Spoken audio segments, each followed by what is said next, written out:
day, students. This day, we discuss graphing rational function.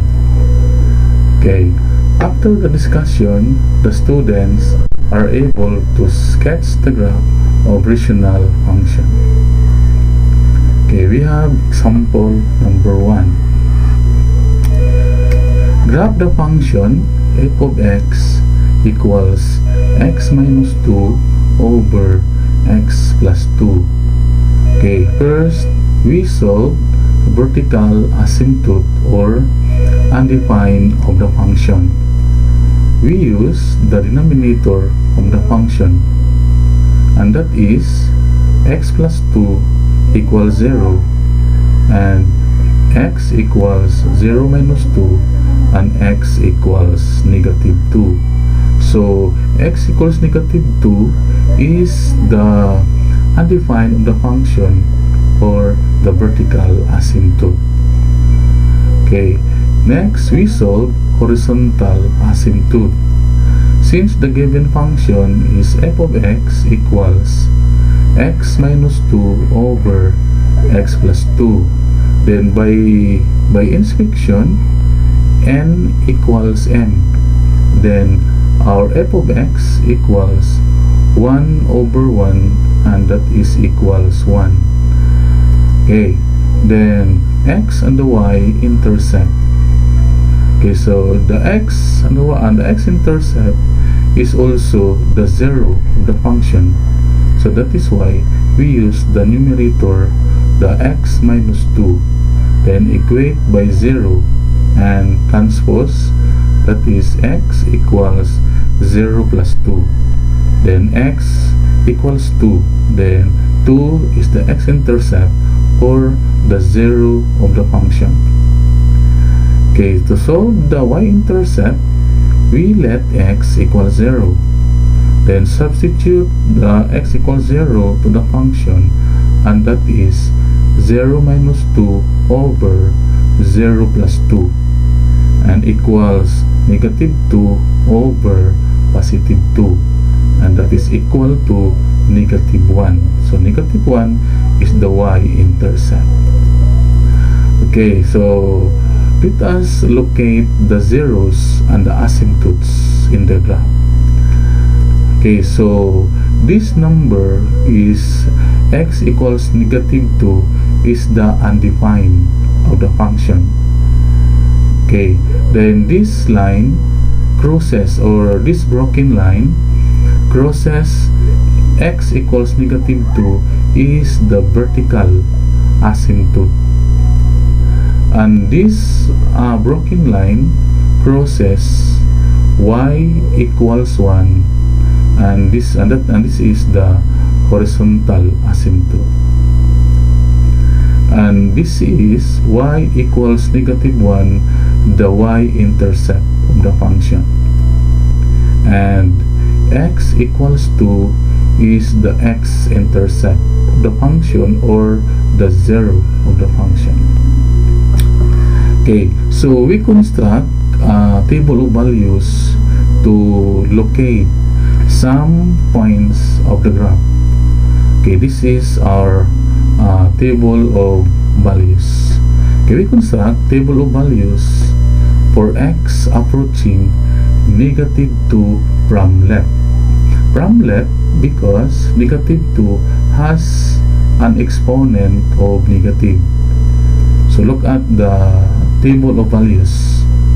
So negative 8, the value of x, negative 8 to negative 3, and those numbers are approaching to negative 2 from left. Okay, and look at also the value of f of x. The value of f of x is increases and increases without bound. Okay, so I will show to you 3 examples or solution on how to solve the f of x. Okay, so our x negative 8, so this is the solution and the answer is 1.67. The second solution, our x negative 6, and the answer is 2. And the third solution, our x negative 5, and the answer is 2.3. Then the remaining value of x, you continue to solve as your practice. Okay, so let us solve also the table of values for x approaching negative 2 from right. From right because the exponent of negative 2 is positive. So meaning those numbers from right approaching to negative 2. So my example is 4, 2, 1, 0, and negative 1. And those numbers are approaching to negative 2 from right. And also look at the values of f of x. The values of f of x are decreases without bound. Okay, so I will show to you the 3 solutions on how to solve the f of x. So the first solution, our x is 4 and the answer is 0.33, and our x is 2 and the answer is 0, and x is 1, the answer is 0, negative 0.33. Then you continue to compute the remaining value of the f of x. Okay, so this is now the graph of our rational function. Okay, this graph is the graph of x approaching negative 2 from left, and the f of x is increases without bound, meaning if you choose any value of x approaches to negative 2, our graph is also increases without bound or going to positive infinity.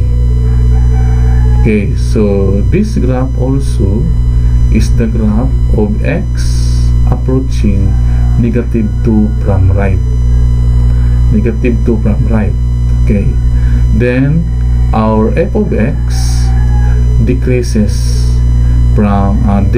without bound, meaning if you add numbers approaches to negative 2, our f of x also decreases going to negative infinity. Okay, so this is the trend of the graph of the rational function.